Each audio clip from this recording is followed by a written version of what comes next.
Well, welcome back mga palangga. May na-discover ka nga bago nga pasyalan naton. Ini nga kantina.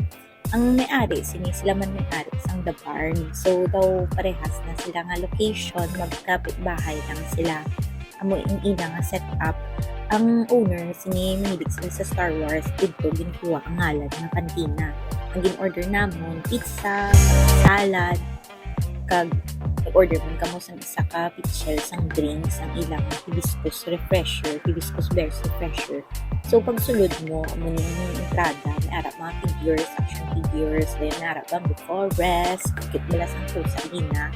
Dayon may ara man review, amo ni ang dasot ko nga ano kadto kami kay kanami ang ilang nga view, makita mo dito mountains, isang Benguet province, wag-ari kamo di. Galing ang problema kailangan mabayad ka mo sang entrance fee. 800 per person ang entrance. Daw, expensive. Galing ang entrance, consumable man na siya. Pero ang food nila expensive digya. Like for example, ang ilakaw salad, 600 plus. Ang pizza nila, amo man ang presyo. Eh pag mag-order ka pa sang drinks, 400 plus, ubos na imo nga kwarta eh. Pero namit man ang food, why ko mahambal sa ilang nga food.